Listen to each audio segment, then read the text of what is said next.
Evangelho de Marcos, capítulo 11, a partir do verso 12. Abra comigo, por gentileza. Diz assim: no dia seguinte, quando estavam saindo de Betânia, Jesus teve fome.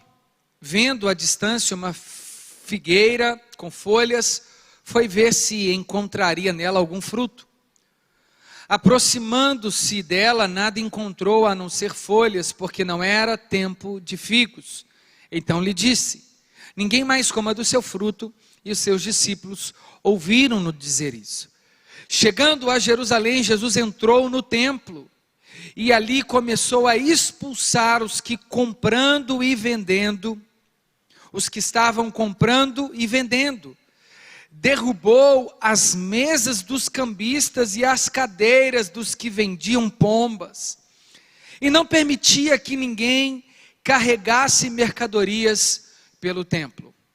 E ele os ensinava, dizendo: não está escrito, a minha casa será chamada casa de oração para todos os povos? Mas vocês fizeram dela um covil de ladrões. 18. Os chefes dos sacerdotes e os mestres da lei ouviram essas palavras e começaram a procurar uma forma de matá-lo, pois o temiam, visto que toda a multidão estava maravilhada com o seu ensino. Ao cair da tarde, eles saíram daquela cidade. Vamos orar mais uma vez? Pai, nós queremos agradecer ao Senhor por tua palavra que é viva, a tua palavra que é eficaz, a tua palavra que é mais penetrante do que uma espada de dois gumes. Ela é apta para discernir os nossos pensamentos e todas as intenções do nosso coração. A tua palavra que foi toda ela inspirada por Deus, para nossa instrução, para nossa correção, para nossa edificação. Oramos para que o Senhor nos fale por meio dessa passagem bíblica, de forma fiel ao máximo ao texto, e que sejamos aplicados aos nossos dias aquilo que nos é necessário, Senhor. Assim oramos em nome do Pai, do Filho e do Espírito Santo. Amém, amém e amém. Meu irmão e minha irmã, uma passagem tão necessária para os nossos dias atuais é essa passagem da purificação do templo. Mas para que a gente entenda por que isso está acontecendo, esse episódio é narrado pelos evangelistas, tanto Lucas, quanto Marcos e também quanto Mateus. É claro que cada um dá uma ênfase a partir daquilo que é necessário aos seus destinatários dos evangelhos. Marcos é mais preciso, ele coloca dentro do mesmo texto, conhecido como perícope, é um pequeno trecho dentro de um texto maior. A narrativa de Marcos é tanto falar da figueira e a sequência da entrada de Jesus no templo. E nós lemos na semana passada que Jesus, ele é conclamado pelos próprios judeus que diziam, lançando os ramos, as folhagens, as suas próprias roupas, dizendo: hosana nas alturas. Bendito que vem em nome do Senhor, cumprindo uma profecia de Zacarias. E agora Jesus está continuando a entrar em Jerusalém, e a direção é o templo construído por Salomão desde o primeiro templo, reconstruído por Zorobabel, e uma tentativa diplomática de uma benfeitoria por Herodes. Esse templo aqui no lugar santo, ele é o templo dado a Davi, em que Deus disse: Davi, agora eu quero habitar em uma casa, mas você não irá construir, pois as suas mãos estão sujas de sangue. E se Deus disse que Davi não construiria o templo, porque as mãos de Davi estariam sujas, logo nós entendemos que este lugar onde Deus vai habitar não pode estar sujo, manchado de sangue, manchado do pecado. Por isso é o seu filho Salomão que vai construir este templo. E não que está lá em São Paulo, mas é o templo de Salomão real. Quem lê, entenda. E por que é importante compreendermos o templo? O que é o templo? Entre os judeus, desde que Deus chamou o seu povo através do libertador chamado Moisés, depois que Deus deu a Moisés no Monte Sinai as tábuas da lei, Deus também separou artesãos para que eles estivessem talhando os artifícios, prontos a construírem uma morada transitória no deserto chamado de tabernáculo. O tabernáculo era a casa aonde Deus visitava a Davi e aqueles a quem ele separou da linhagem do irmão de Davi, Arão, da linhagem araônica. Mas não foi Davi não, irmãos, Moisés, o irmão de Moisés é Arão. Mas não foi Moisés também que construiu o tabernáculo. Não foi Moisés quem escolheu a cortina que separava o lugar santíssimo do santo. Não foi Moisés que escolheu a cor púrpura. Não foi Moisés que separou as madeiras de acácia. Não foi Moisés que planejou o tabernáculo. Quem planejou o tabernáculo? Deus. E deu em visões aos artesãos, aos homens que tinham talentos para assim concluírem. Irmãos, tinha tanto detalhe no tabernáculo, que quando você vai lendo Êxodo, Levítico, você se perde. Até a medida das madeiras, o tipo de madeira não poderia ser o cedro do Líbano, era uma madeira macia, requintada, mas tinha que ser acácia. A acácia só dava no deserto e era uma madeira dura, retorcida, cheia de nódulo. Irmãos, quem parece com a acácia? Difícil de lidar. Mas Deus fez questão de revestir o tabernáculo de madeira de acácia, porque o tabernáculo, depois da madeira de acácia, era revestido de ouro. A glória, o ouro é representado, tipificado como glória. É sobre a madeira retorcida, sobre o homem duro, sobre uma igreja, sobre um povo truculento. Mas a glória de Deus seria vista por meio deles. Lutero já dizia, no período da igreja, do século 16, 17, nós somos seres humanos, cristãos, simultaneamente justos e pecadores. É quase que essa dicotomia, todos nós pecamos, mas ao mesmo tempo aqueles que creem no sacrifício de Cristo, que confessaram como Senhor com a boca, que creram no coração, que tiveram um coração regenerado, também foram justificados.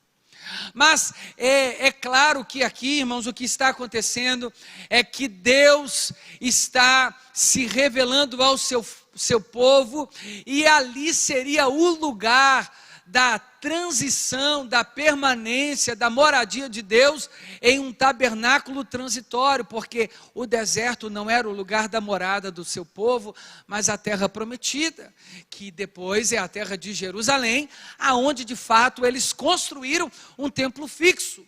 Então o tabernáculo já estava apontando para o futuro, e não apenas para o templo, porque Jesus, ao olhar para ele, disse assim: olha, está vendo essas pedras? Porque os discípulos estavam admirados. Olha essa suntuosidade, não ficará pedra sobre pedra. Porque o tabernáculo sim é o lugar da habitação de Deus, e é o do deserto não. O tabernáculo que se move, porque Hebreus diz que agora eu e você que crê em Jesus tornou-se o tabernáculo de Deus, que se move. Deus não habita mais em paredes, mas Deus habita no meio do seu povo. E aí, desde o período em que Deus estabeleceu o tabernáculo, Ele também estabelece as regras para o culto, para o sacrifício, o tipo de animal, qual o horário da adoração, qual o horário da purificação, quem eram os homens que iriam receber os animais para sacrificar e purificar, só da linhagem araônica. Que dia era o culto da adoração geral, onde que era oferecido, o que representava o pátio, o lugar santo, a mesa do holocausto, o altar do holocausto, o candelabro, o altar da purificação, os incensos. Cada item do tabernáculo apontava para a glória de Cristo Jesus, para que eu e você entendêssemos como é entrarmos diante da presença de Deus. Nem todos poderiam entrar no lugar sagrado, chamado Santíssimo Lugar. Uma vez por ano, apenas o sumo sacerdote, depois de oferecer um sacrifício como propiciação do seu pecado do povo, ele vestia com uma estola sacerdotal, toda também detalhada por Deus, e ali com romãs penduradas em seus pés, uma corda. O povo era a forma deles entenderem, porque se Deus não recebesse aquele sacrifício, Deus poderia matar aquele sacerdote lá dentro. Ninguém se atrevia a entrar dentro do Santíssimo Lugar, que ficava a Arca da Aliança, as tábuas dentro da arca e a vara de Arão. Era só o sumo sacerdote que adentrava naquele lugar. E Hebreus diz que agora nós temos um sumo sacerdote, não da linhagem de Arão, que perece e que precisa ser renovado, mas um sumo sacerdote absoluto, que pagou o preço, o Cordeiro de Deus, e que nos leva para habitarmos juntos, face a face diante da glória de Deus. Face a face, não no sentido literal, né, irmãos? Mas diante da presença de Deus do lugar santíssimo.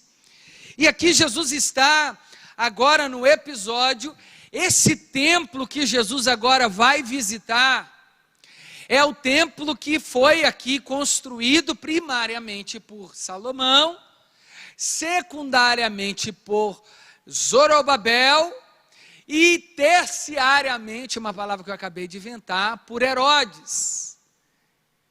Ele quis reconstruir o templo. E quando Jesus chega diante deste templo, ele entende que na profecia de Isaías 56, na profecia de Jeremias 17, havia uma grande preocupação. A primeira era: o templo, a casa de Deus, deveria reunir os povos em oração. Era o lugar da entrega, do sacrifício. E no templo tinha um único lugar que o gentio podia visitar. Era o átrio dos gentios. Mas era exatamente no átrio dos gentios que agora esse episódio vai acontecer. Então lhe disse, chegando a Jerusalém, o verso 15, Jesus entrou no templo. E ali começou a expulsar os que estavam comprando e vendendo. O que está acontecendo? Em Levítico e Êxodo é ordenado Moisés por Deus a oferecer sacrifícios. Havia sacrifícios para classes sociais específicas. Os pobres da época não necessariamente precisariam oferecer um cordeiro macho, vivo, imaculado, ao oitavo mês, né? Mas eles tinham como autorização apenas uma pomba, devido às suas condições financeiras. Aves, rolinhas e pombas, era o que eles possuíam. Mas o que estava acontecendo naquele período? O povo foi acostumando entre a aristocracia do sinédrio. O que é isso? Os sacerdotes do templo, da época de Jesus, e os principais líderes, estavam em conchavo com outros judeus, para que eles mesmos vendessem os animais que eram oferecidos, porque a ordem lá de Levítico era: leve um animal de onde? De casa. porque precisa doer, precisa representar, abrir mão, o sacrifício. Então você não pode comprar isso. Aonde que a gente viu isso no período da igreja? A tentativa de comprar a salvação, de comprar alguma coisa, isso era chamado aí das bulas papais, né? Isso é perigoso, porque eles deveriam levar esses sacrifícios animais de casa. Aí o judeu falou assim: não, vamos facilitar. Os líderes, os sacerdotes do templo, enconchavam com os judeus, os cambistas, como a moeda universal era a moeda romana, já tinha gente dentro do templo que trocava as moedas que os judeus ofereciam e já transformava ela ali na moeda romana direto. Ou seja, o cambista já estava pronto para trocar a moeda, para eles oferecerem também no templo, e também poderem comprar as aves e os animais. E isso era exatamente no lugar aonde os gentios podiam entrar. Os judeus estavam tomando esse lugar e fazendo um comércio ali. Quando Jesus entra dentro desse templo e vê isso tudo, o que ele faz?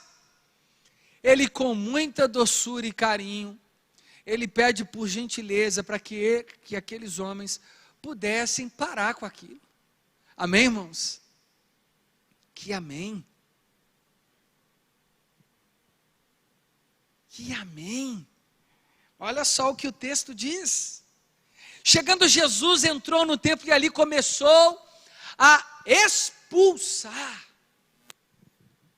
os que estavam comprando e vendendo. Irmãos, a corrupção não é só de quem vende, também é de quem compra. Porque ela é fomentada, porque se não tiver quem compra coisa errada, não vai ter mais quem venda. E é muito triste a gente ainda perceber essa corrupção entranhada nas nossas vidas como cristãos. Conhece, você não deve conhecer e você não deve saber. Mas deixa eu te assustar aqui. Você acredita que tem crente que envolve com catira? Ainda bem que você não conhece crente assim. E você nunca fez. Mas tem crentes em outras igrejas aí, em outros lugares, que mexem com catira. Compra e vende telefone sem nota. Sabe que é roubado. Peça de carro. Roda. Entende? É crente que mora na favela igual eu, pertinho. E quando sobe os caras vendendo coisa, compra. Irmãos, tem crente, olha para você ver o que eu vou te falar aqui, você vai assustar, você vai ficar embasbacado. Eu sei que você é tão santo que você vai ficar assim impressionado, mas segura aí. Tem crente que tem internet a cabo gato. Você acredita num negócio desse, irmãos? Gato de luz, gato de água em casa e de internet, ele assiste o pay-per-view com aqueles aparelhinhos que você compra ali embaixo, ali sabe onde que é, né? Aí pega todos os canais por apenas R$10. Você acredita? Crente fazendo isso. Tem crente, irmãos, que falsifica livro. Ele está cheio de PDF de autores, sem devolver os direitos autorais. Compra tudo falsificado.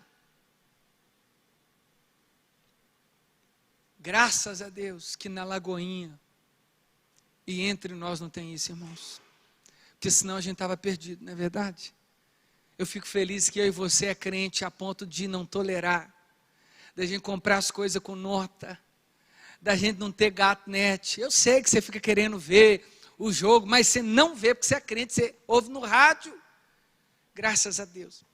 Mas quando Jesus chegou lá naquele templo, que ele viu aquilo tudo, ele falou: não, peraí. Ó, vamos ler aqui, senão você vai falar assim: esse pregador aí está inventando história. Abre aí comigo, Mateus 21. Você vê a história que eu estou inventando. Volta aí um pouquinho. Mateus capítulo 21. A partir do verso 12.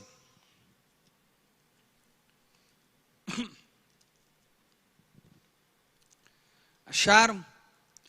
Jesus entrou no templo e expulsou, até aqui ele está falando igual Marcos.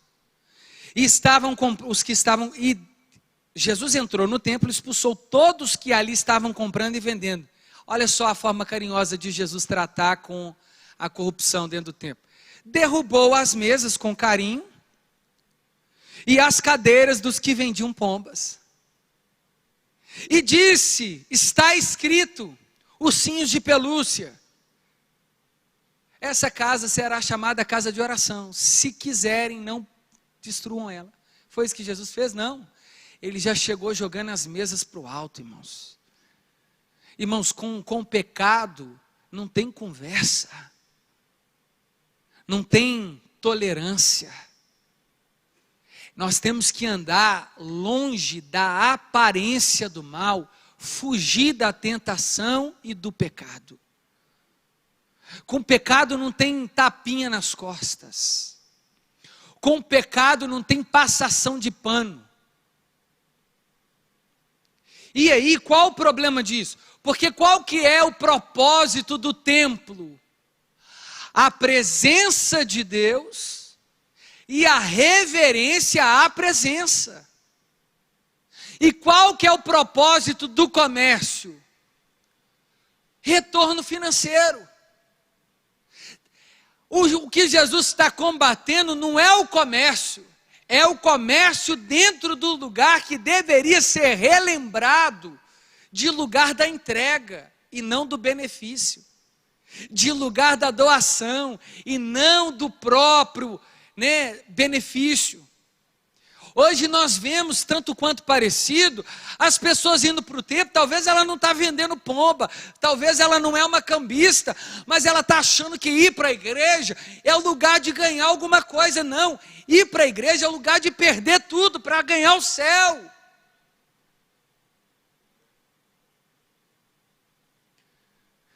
Claro, você pode vir aqui e orar, lógico.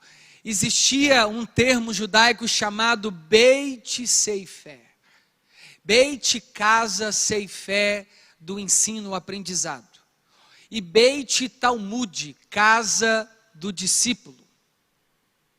A sinagoga nasce também da ideia do tabernáculo. A sinagoga quer dizer casa de adoração, ou de um encontro. Por que Jesus está explicando que a gente teria um espaço onde ele estaria presente?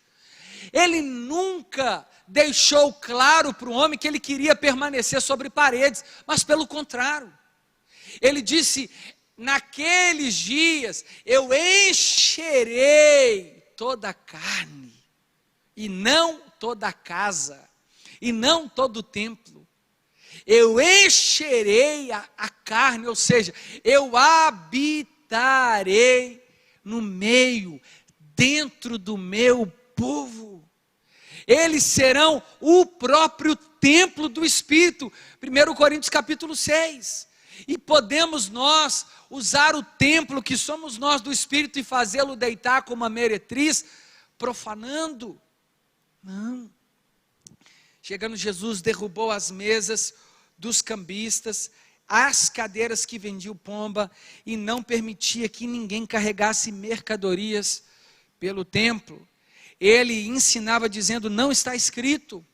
O que está escrito? Lá em Isaías capítulo 56, a minha casa será chamada casa de oração para todos os povos. Aqui não é o lugar da gente reunir todos os povos, línguas, tribos e nações. Irmãos, quem não se lembra da Lagoinha, quando tinha dentro as bandeirinhas de todas as nações, hoje está lá fora. Porque o que aquilo representa? É que Deus se revela a cada uma dessas nações e que nós somos um único povo, apesar da distância geográfica, da cultura étnica, da língua falada, nós somos um povo diante de Cristo. E a igreja é o lugar que se reúne a verdadeira igreja. Então a casa, igreja, abriga a casa da casa. Entende? A casa da casa que é casa de Deus. E tem gente ainda muito místico com as coisas externas, suntuosas. E hoje, para dentro da nossa realidade contextual, nós vivemos um comercialismo dentro das igrejas. Hoje o mundo gospel é um dos que mais faturam. O comércio, a partir de sacerdotes, que estava acontecendo naquele templo. A aristocracia, o que é a aristocracia? É a nata dos sacerdotes. Os ricos, os poderosos, eles estavam em conchavo com os cambistas, assim, propina. Sabe, irmãos, isso é perigoso. Não, leva essa toalhinha, leva esse baguinho de feijão aqui por 100, e Deus vai te curar da Covid. Nós já vimos isso por aí. Leva só esse pedacinho aqui do meu chapéu, da minha roupa. Leva o martelinho por 500. Não, só queima seu carro aqui nessa fogueira. Sai disso, irmão. Sai disso, minha irmã. A casa de Deus deveria ser casa de oração de todos os povos. E os sumos sacerdotes que deveriam saber disso, é eles que estão arrancando a lã das ovelhas. E as ovelhas bobas, que não entenderam nada, estão dando.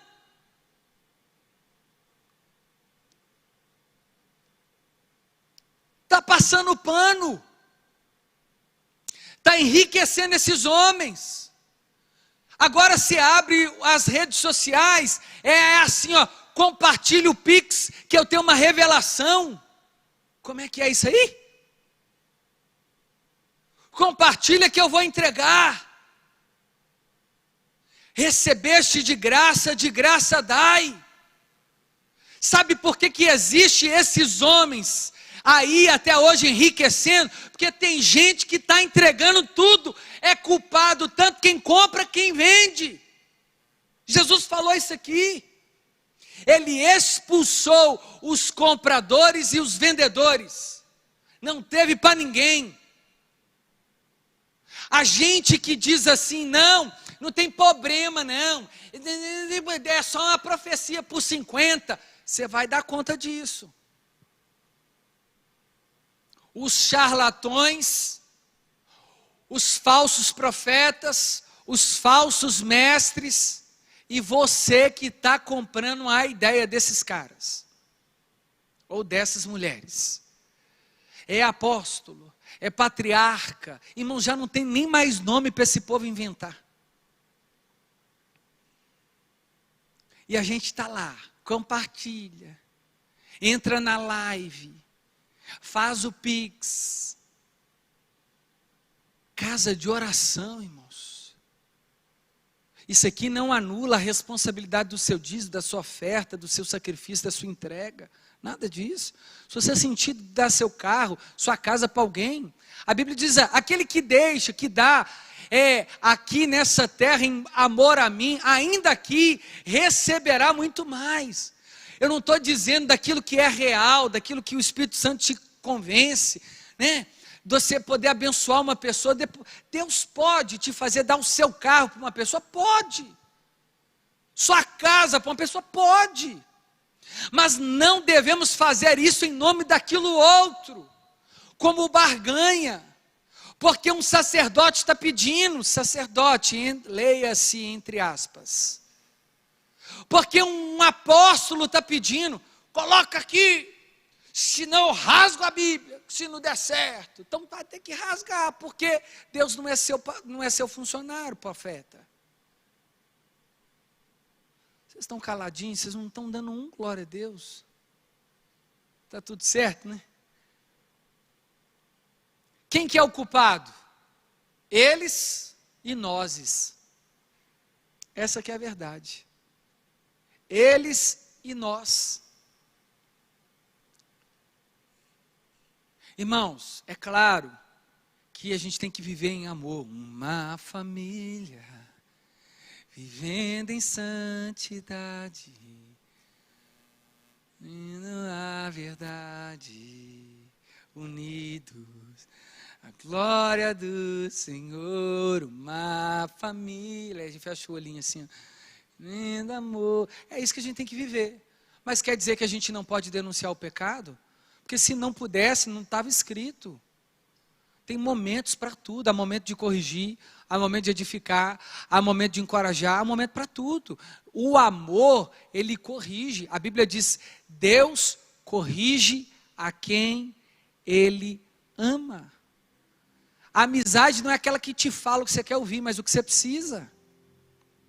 A minha casa não será chamada casa de todos os povos, e não casa comercial, e não casa de câmbio, e não casa da fortuna, e não casa do ouro, casa da prata, é casa de oração, é casa da busca. Irmão, se você quer ficar rico, trabalha, tem problema não, irmãos.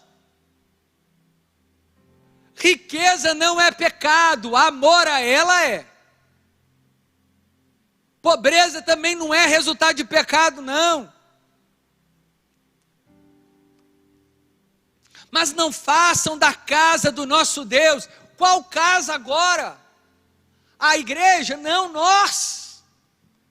Quando a gente vende uma mensagem para agradar o outro, a gente tem um conchavo, a gente não denuncia enquanto o Espírito Santo está pedindo, ou a gente deixa de falar, enfim, isso tudo é coadunar. Isso tudo é também fazer da casa de Deus o lugar santo que somos nós, e não o prédio. Esquece, irmãos, esquece a estrutura. Deus não vai vir buscar parede, esse telão bonito vai ficar, essa bateria ali vai ficar, só o baterista que não. O teclado vai ficar, o tecladista não. Essas câmeras chiques vai ficar, os câmeras não. Em nome de Jesus, né? Essas cadeiras bonitas vai ficar, os que estão sentados aí não. Amém? Assim o pregador também não. Em nome de Jesus. O porcelanato fica, tudo fica. O que sobe? O tabernáculo, que é vida, as pessoas. Os ossos que ressuscitarão os mortos primeiro e receberão um corpo incorruptível, revestidos de incorruptibilidade, novos céus e nova terra. Ali adoraremos o Senhor para sempre. Mas fizeram casa de covil, da casa de Deus uma casa de covil. Sabe o que é? Essa passagem aparece lá em Jeremias. Ladrões. Está aí os ladrões entrando. Não, Tiago, mas não pode julgar. Tiago, não pode. Tem que ser com amor, mas olha que amorzinho de Jesus. Ah, eles são tão fofos. Eles são ladrões, tão fofinhos. Foi assim, você vê Jesus falando assim, nossa, não é, irmãos. A gente está tolerando o pecado. Nosso em primeiro lugar. O que os fariseus faziam que matava Jesus? Matava no sentido figurado, tá, irmãos? De raiva. A ira santa, né? A ira de Deus é um atributo. É que eles denunciavam o que eles faziam e toleravam outros fazerem para o próprio benefício. Não pode orar no sábado, mas quando o boi deles caía na vala, eles iam lá e tiravam o boi. Mas o homem que precisava de cura no sábado não podia. Hipocrisia. Ladrões, vocês fizeram dela um covil de ladrões. O que é o covil de ladrões? O lugar onde o ladrão coloca os despojos que ele roubou. Tem umas ruas por aí, irmãos, em Belo Horizonte, vou nem falar. Você vê um crente com carro lá, é perigoso. É peça de carro assim, sem nota, vai e volta. Apertou, né, irmão? Ah, Tiago, mas é mais barato, porque os impostos hoje em dia, né? Então não compra. Se você não pode comprar o original, irmão, não compra. Compra o outro. Mas o olho de Tandera não deixa, né? Os chefes dos sacerdotes e os mestres da lei ouviram essas palavras e começaram a procurar uma forma de matá-lo. É lógico. É lógico. Você não está esperando depois de uma palavra dessa que você vem aqui e fala assim, nossa, que linda mensagem. Você acha que eu estou esperando isso de você? Nossa, que foi tão fofa a mensagem hoje. Irmãos, mas fere quem ouve e mais quem prega. Eu termino com um breve testemunho. Eu precisava viajar e comprar uma mala. A mesma mala. Numa rua ali embaixo, perto do centro. Era 118. No shopping, com nota fiscal, era 300. Tiago, mas hoje em dia do shopping compra lá. Ok. Mas o que vale é a consciência. Eu não sei. Paulo diz assim, eu apresento a minha consciência para vocês, Corinto. Eu vou dormir em paz. Se com nota fiscal comprou errado ou não, a minha consciência, bem-aventurado é aquele que não se condena naquilo que ele aprova. Consciência. É isso que conta. Não é se, ele está fazendo aquilo também, ok. Eu estou indo no lugar onde eu sei que tem nota. É isso que o crente tem que fazer. Que deveria ser o certo. Mas tem lugar que a gente já sabe que é errado só de entrar. Que a pessoa já pergunta assim, com nota ou sem? Porque sem é mais barato. Você já está entendendo, né, irmão? Pois o temiam, visto que toda a multidão estava maravilhada com seu ensino. Ainda bem que a multidão ficou maravilhada. Mas os fariseus não. Porque eles estavam lucrando com isso. Fica de pé no seu lugar. Ao sair dali, eles foram para outra cidade. Irmão, eu denunciei, a palavra, o meu e o seu pecado nessa manhã. Amanhã, ou hoje mesmo, eu vou ser exposto diante disso aqui que eu mesmo preguei. E você também por ter ouvido. Guardemos o nosso coração. Se tropeçar, arrependa e volta. Não negligencie a casa de Deus que é você. Não se corrompa. Não se suje de sangue. Sabe, Salomão construiu porque a mão de Davi estava suja de sangue, então não suje a sua de sangue. Não participe das tramas, das coisas do mundo. Nós não somos desse mundo. Não vos conformeis com este século, mas transformai-vos pela renovação da vossa mente, para que experimenteis qual seja a boa, a agradável e perfeita vontade de Deus.